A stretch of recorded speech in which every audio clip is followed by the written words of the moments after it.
What's up, kings and queens? It's your boy Dan from Daft Previews, and I'm here once again to take you through a comprehensive NBA player prop preview for this upcoming slate.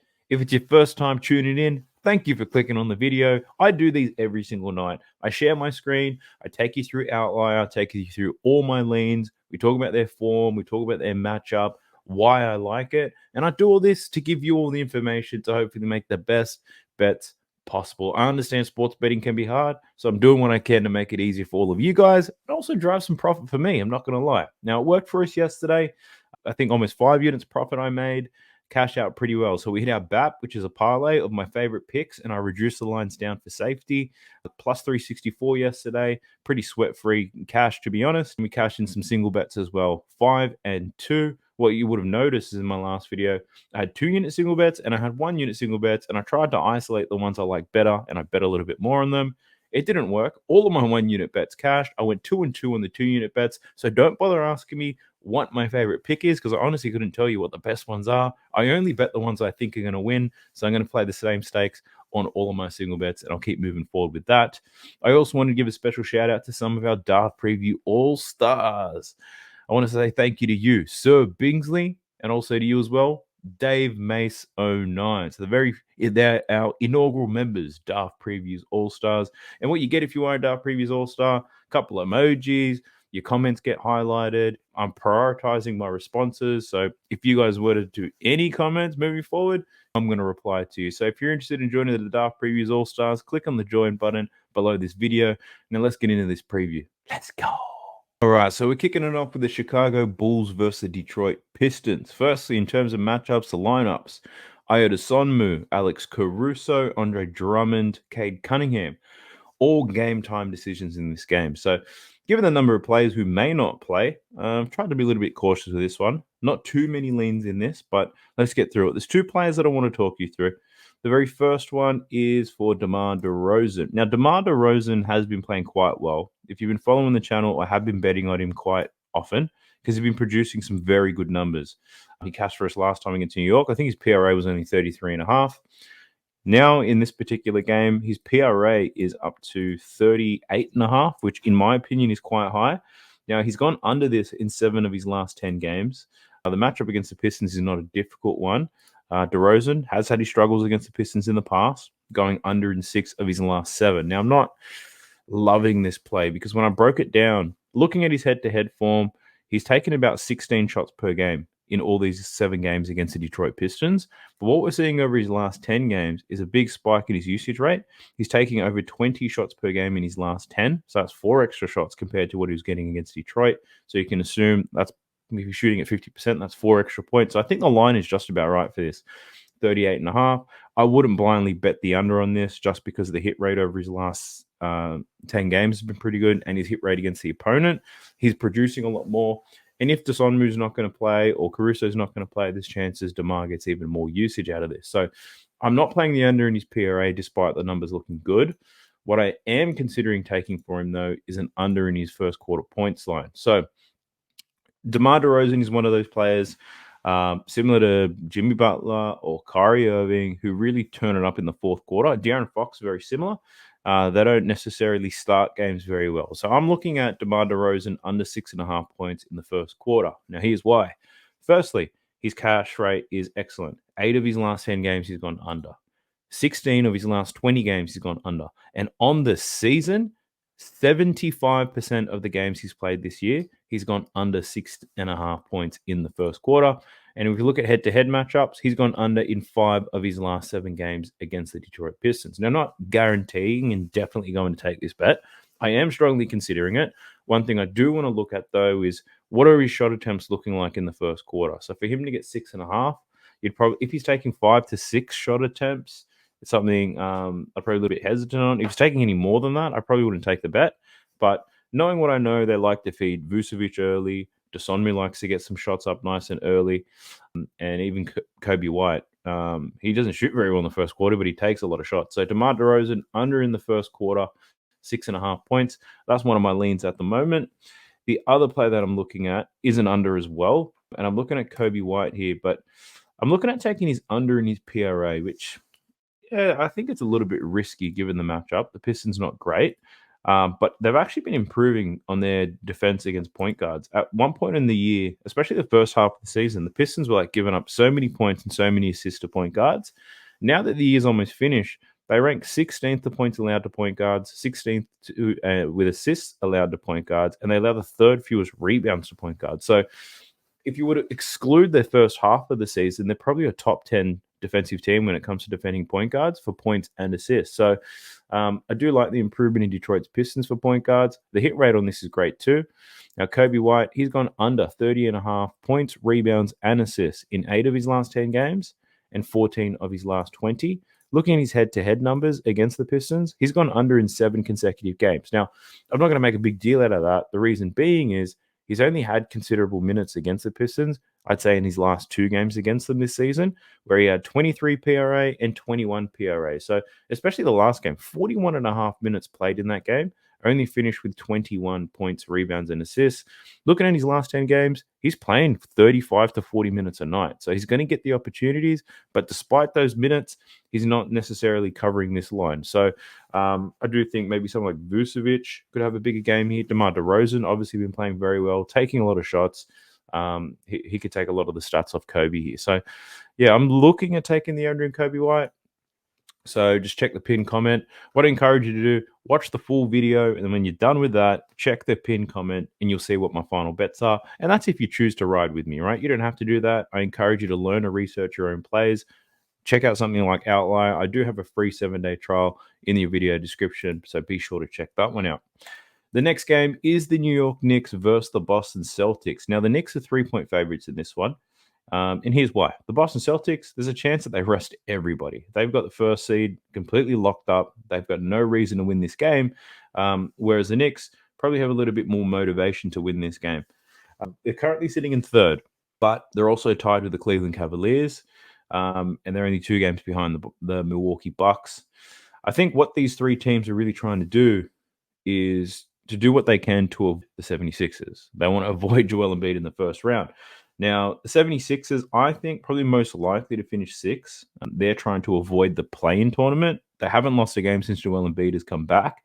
So there's a chance there that the 76ers probably finish 6th. So the Knicks probably don't want to finish 3rd. I think the question is, do they tank and let Cleveland take the 3rd spot, or do they try to catch the Bucks?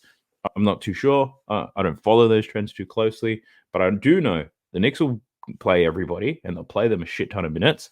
And the Celtics probably not going to take this game as seriously, and they're probably going to rest a lot of players.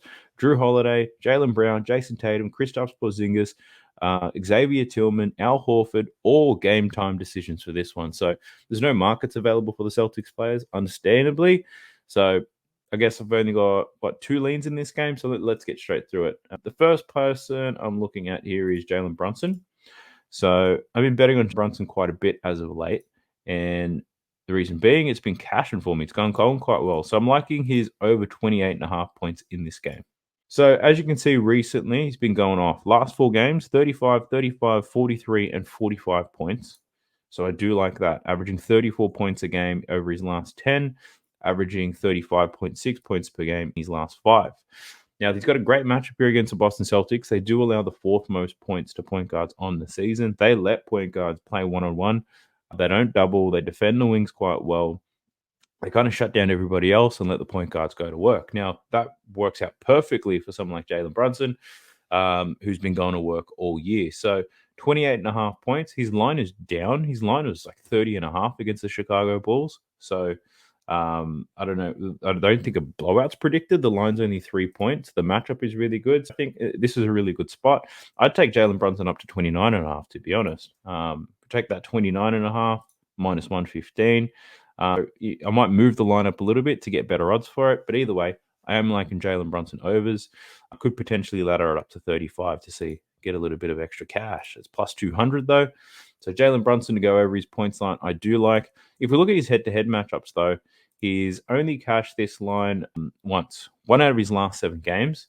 But his most recent games against the Boston Celtics scored 34 points. That was back in the end of February. And I guess the big noticeable difference this year and why he's taking such a leap, there's no Julius Randle. So he's only played the Boston Celtics once with no Julius Randle in the lineup, and that was the game where he scored 34. So I wouldn't be so afraid of the fact that he hasn't covered this line against the Boston Celtics in the past. No Julius Randle. We know Jalen Brunson's an absolute beast. So I am liking that one. I'm 99% sure I'm going to take that bet, but I'm obviously going to do my due diligence and research it a little bit further. The other player I'm looking at here is Josh Hart, and I'm considering his assist prop. So looking at the over 5.5 assists, pretty good odds. The odds are starting to drift. It was plus money when I looked at it a bit earlier, but what do we see with Josh Hart? He's covered this line in 8 out of his last 10 games, averaging 7.1 assists per game. He's only getting 9.9 potential assists, so whoever he is passing it to shoot to is scoring quite well. The matchup, and look, the Boston Celtics, they don't allow many assists. 5th fewest assists in the league, though he allows people like Jalen Brunson to go one-on-one all night.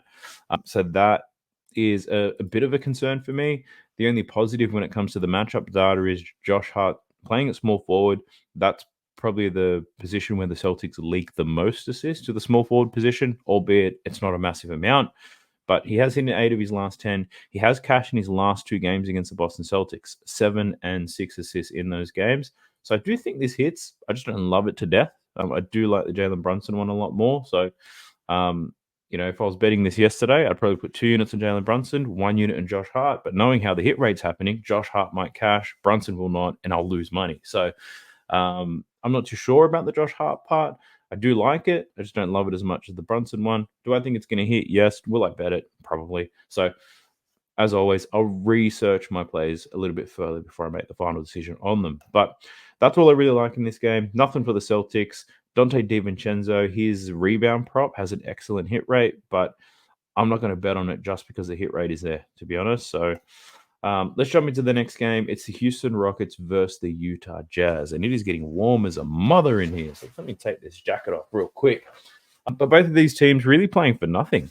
Houston eliminated from playoff contention. The Jazz probably eliminated after the first week, but the Jazz resting a whole lot of players. Sexton, Markkanen, Kessler, Chris Dunn, John Collins, Jordan Clarkson. Probably 80% of their salary cap is being stood down for the rest of the year. Whereas the Rockets obviously still without Şengün. So the Rockets 10.5-point favorites, and so they should be. Nothing to play for, but they're an Ime Udoka team, so they're not going to call it quits. They're going to play hard every single night. They're going to put in a whole lot of effort. So in this particular game, there's only one player that I'm really considering, and that's for Jalen Green, rebounds and assists. Now, I don't love it that much, to be honest, but out of all of them, it's the one that I do like for some reason. So him to get 10.5 rebounds plus assists. Obviously, the hit rate is good. I have bet this a couple of times over the past week. He's covered 7 of his last 10, averaging 11.7 rebounds and assists. In terms of the matchup, it's pretty decent. Rebounds and assists, he doesn't have a difficult matchup for either of those. Looking at head-to-head form, he's only cashed this 1 of his last 6 games against the Jazz. I think the important thing to note here is that since Şengün's been out, Jalen Green's assist and his rebound numbers have absolutely exploded. 4 games against the Utah Jazz without Şengün, 2 of those this season. He had 4 rebounds, 4 assists in one game. Then he had 9 rebounds and 6 assists in the game after that. So I think he gets very close to this. I'm not loving it to death. I think the smart thing to do for me is probably to avoid this, but he could make his way into our BAP. I could take him for 4 rebounds. So you can see here at the bottom, he's cashed 4 rebounds in 10 consecutive games. Could take him for 4 assists as well, because he's cashed that in 9 out of his last 10 games. So that might be a safer option for us. He cashed 4 rebounds and 4 assists in both of his games against Utah this season. So yeah, that could be something that I consider for the parlay, but maybe not as a single bet. The other player that I was thinking about, and I don't know if I'm just a little bit biased on this one because I don't like him, but I'm looking at Jabari Smith Jr. I do like his 3-point prop. I think he'll cover the 1.5 3-pointers, but the odds for that aren't great, minus 158. And at those odds, probably not great for the parlay either, but I do think he covers it. I don't think it's worth a single bet. Why do I think he's going to cover it? Well, he's got a pretty good matchup. The Jazz allow the most 3-pointers in the league, full stop. In his last 8 games, he's gone over this line. He's hit this very well. And if you look at his attempts, his attempts have gone up. So 6 3-point attempts as an average in his last 10 games. The odds aren't great, though, so I'm not going to take that bet. The other player I was considering is his points line. It's 14.5. The matchup here against the Jazz, not a bad one. They've got Yurt 7 at center, so he's not going to be able to defend Jabari Smith in probably the mid post and out in the perimeter. He's cashed this in 6 of his last 10, averaging 16 points a game. In head-to-head matchups, a little bit dicey. 2 of his last 6, so that's not great. So, yeah, I'm a little bit hesitant. I do like him for 10 points, though. So he's covered the 10 points in his last 8 games quite easily, even in games where he didn't shoot very well. Actually, this Dallas game, he didn't shoot threes very well, but he still shot okay. He's taken 11.9 field goal attempts per game. He's shooting at 46%. I think 10 points, we can probably have that in the parlay. I'm just not overly aroused by taking the full prop in the line here. Other than that, there's nothing else that really screams out to me. Fred VanVleet, he's very capable of going off with assists and points. I'm just not sure which ones he's going to do. The Jazz, it's a great matchup when it comes to assists. They allow the most assists to point guards in the league. Fred's numbers, though, a little bit inconsistent. He's only cashed this line in 3 of his last 10, because sometimes he goes in these games and he just becomes a scoring freak, really. So the line's at 7.5 for his assists. He does have a great matchup, but he might decide to score today. And then, a lot of these games, won't cash. If you look at his points line, 17.5, we've seen his last 2 games. He's really picked up the scoring load. The matchup's not a bad one there for scoring. He did have a good scoring game against Utah last time. His last 3 games, he's gone over. But I guess the other pivot is you could take him points plus assists, because he's capable of filling up on both ends. Obviously, if he goes to score a lot of points, he can cover this points plus assist line in points alone. You can see his last 2 games have been excellent. His last 3 games against Utah, all of these games were this season.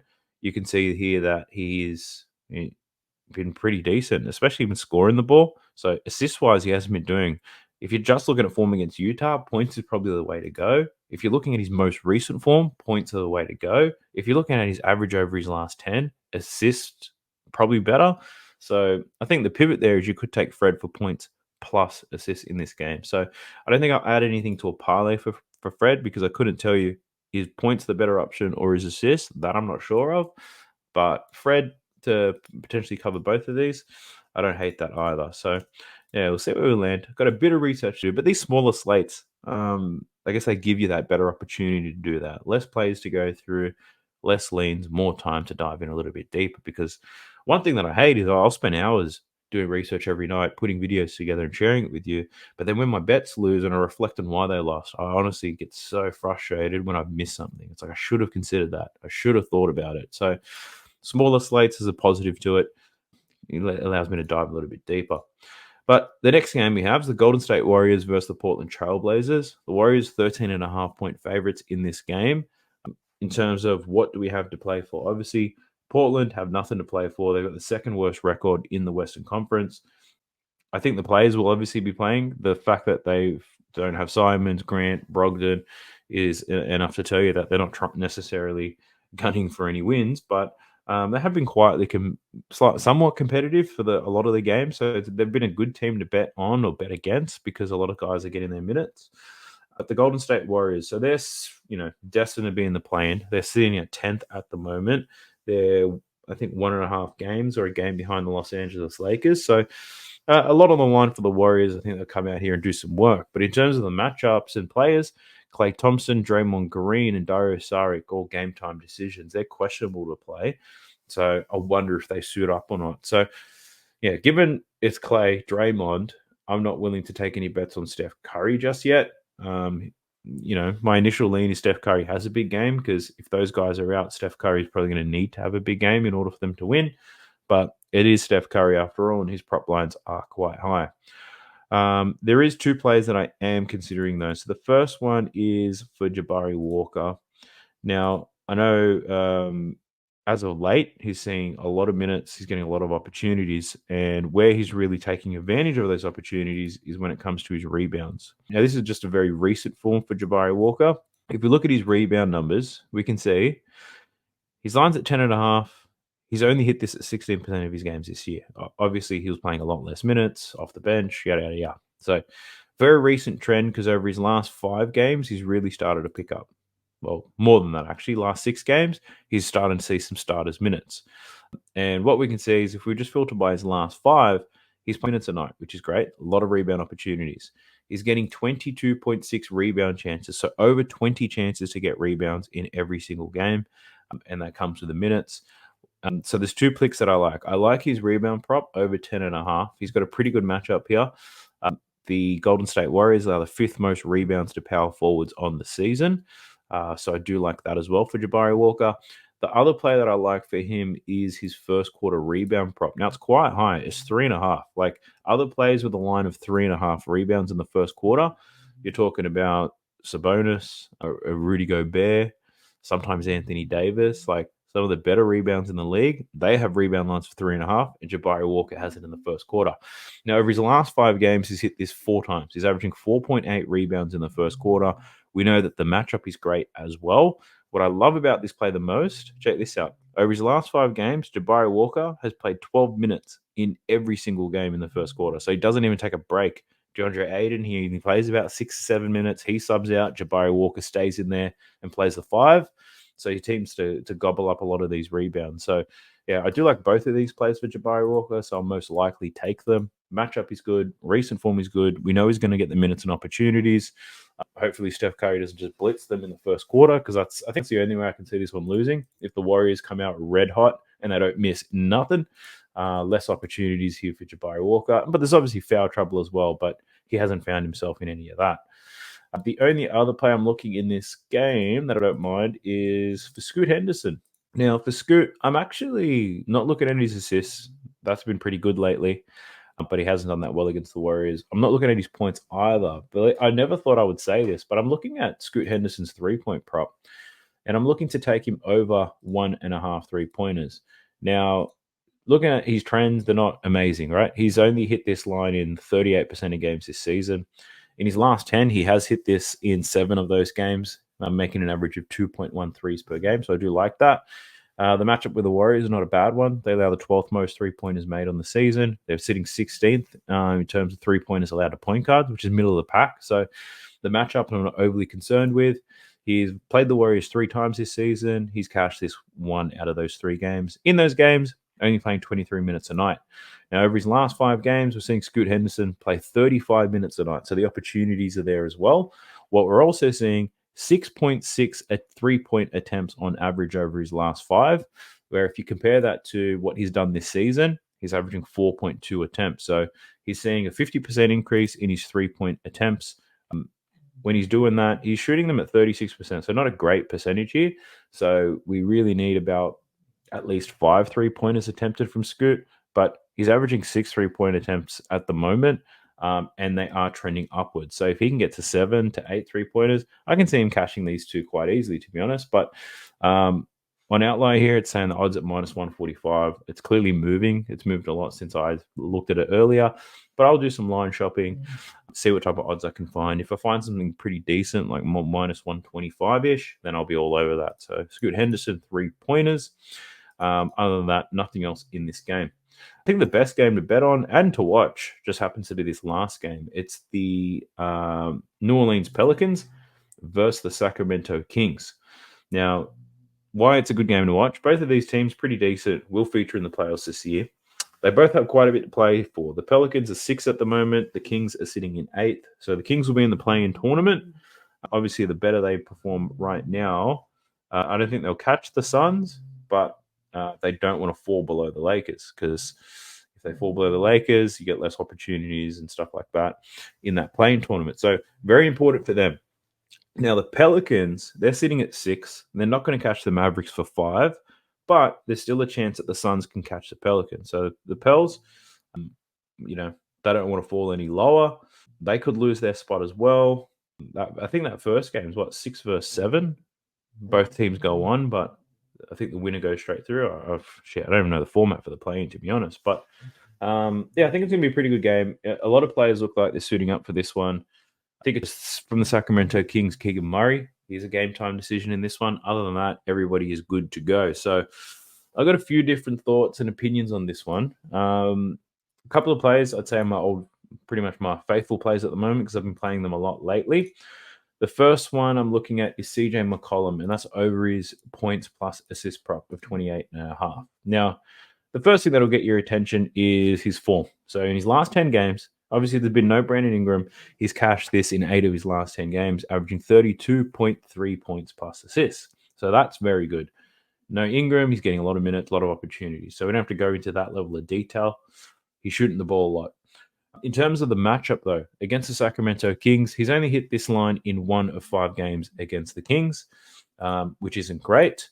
But that game where he hit it, Brandon Ingram was playing. The only game he's played without Brandon Ingram against the Kings, he did finish with 24 points and 4 assists. That was a 32-point blowout. And in that game, he only played 22 minutes. So I'm not overly concerned by the poor hit rate here against the Kings, because obviously he steps up a lot with no Brandon Ingram.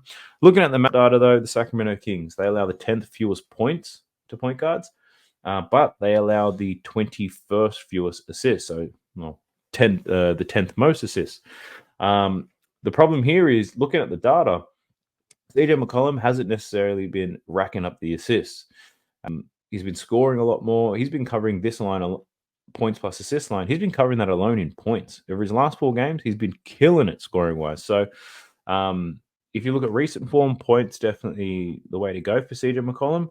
If you look at the matchup, though, assists might be the better play. But if you look at historical form, he hasn't been cashing too many assists either.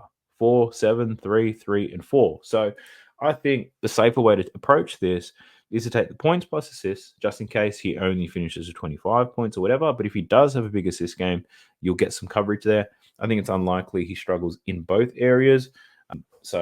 And he's placed other teams who, limit assists or limit points, and he's still found success. If I go through it right here, Portland, that's not a bad matchup. The Spurs, not a bad matchup. Orlando, that's a tough matchup at every position, and he smoked them. The Phoenix Suns, they were a bad match. They've been a bad matchup as of late. They were terrible at the start of the year. Boston obviously allows a lot of points to point guards. So does Milwaukee.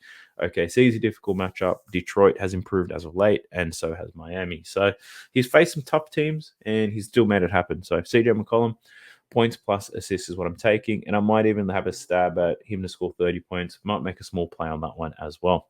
Next player that I have for you is my man Trey Murphy. Now, Trey Murphy, I have been betting his rebound prop like an absolute degenerate. Like, I don't even research it anymore. I just take it.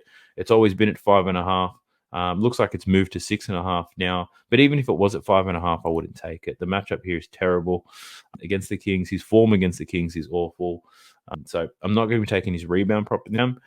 But what I am considering at the moment, I'm tossing up is his points prop and his 3-point prop, pretty much. So in terms of the matchup, it's great. The Kings are the 5th most points of shooting guards on the season.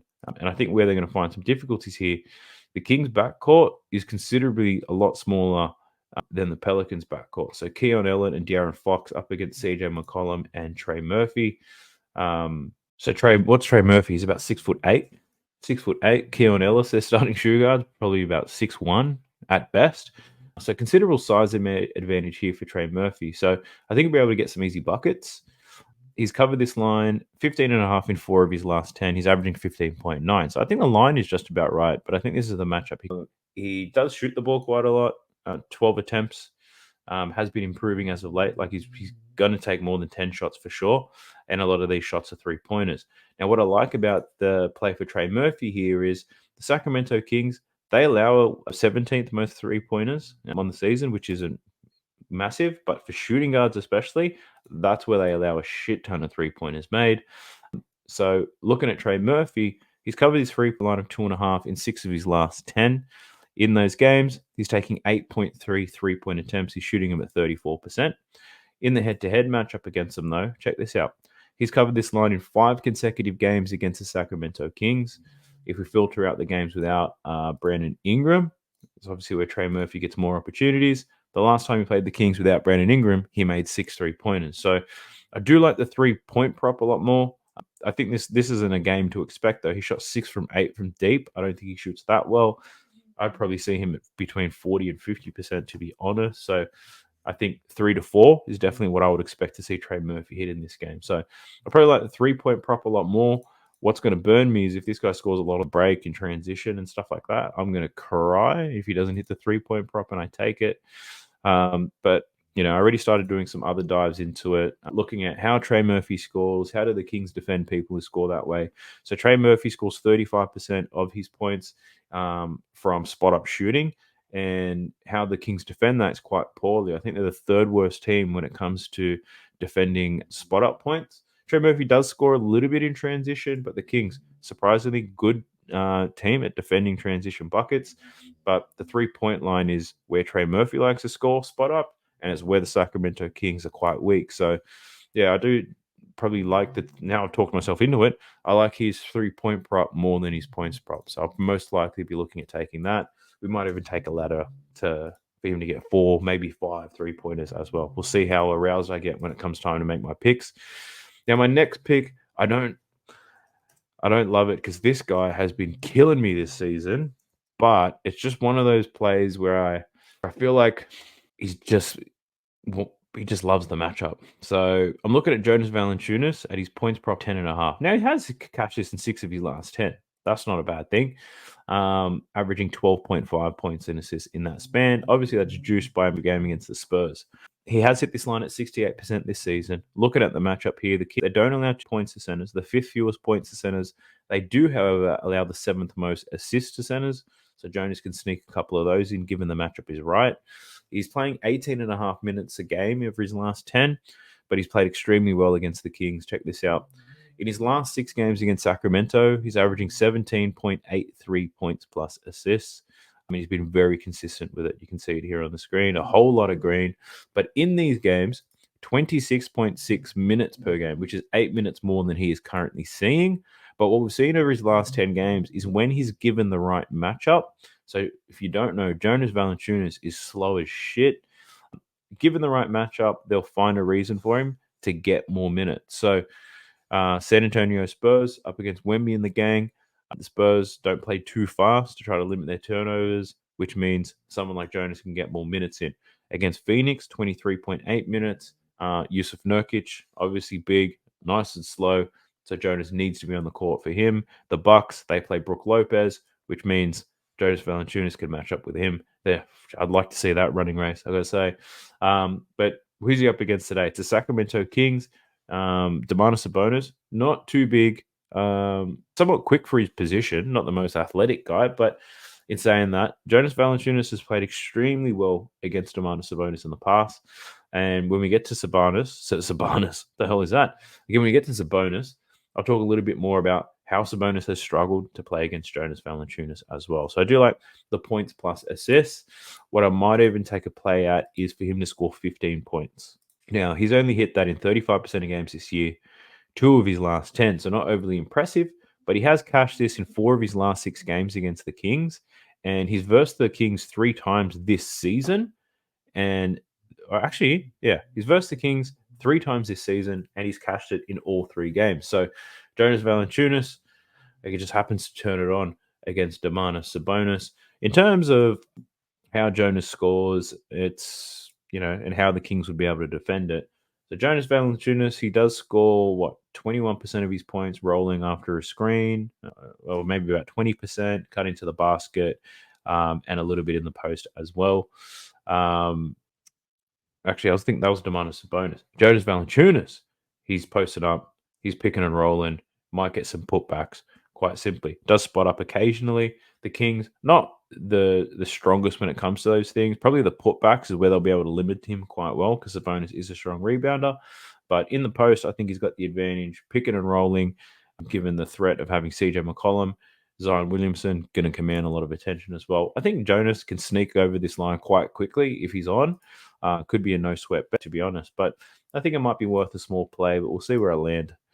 Get into Sabonis, though, shall we? Domantas Sabonis, where are you, my boy? So what I'm looking at for Sabonis, I'm looking at under 14.5 rebounds. Why am I looking at under 14.5 rebounds? The matchup, he's got a good matchup to get boards, I'm not going to lie. The New Orleans Pelicans, they allow the 7th most rebounds to centers on the season, right? Which is pretty wild. And now he's up against Domantas Sabonis, probably the best rebounder at his position, right? So he's got a good matchup to get boards. Why would I take the under? Well, the 14.5 factors in he has a good matchup. So that it's a little bit higher than what he currently averages. Hit the under in 7 of his last 10 games. But what I love about this is the matchup against Valanciunas. Now, 7 consecutive games against the New Orleans Pelicans, Domantas Sabonis has gone under 14.5 rebounds. In those games against the Pelicans, he's averaging 10.8 rebounds a game. So I don't care what the matchup data tells you. That basically tells you against every center that they play, they limit their number of rebounds. Oh, sorry, they give up a lot of rebounds. But for some reason, Sabonis can't get it popping against these Pelicans. Is it Valanciunas, or is it the fact that Zion Williamson is going to drive the ball 15 to 20 times and he can be jumping straight into Sabonis's chest all night? That's probably going to take him out of position, right? So I can't explain why it hits, but it hits quite well.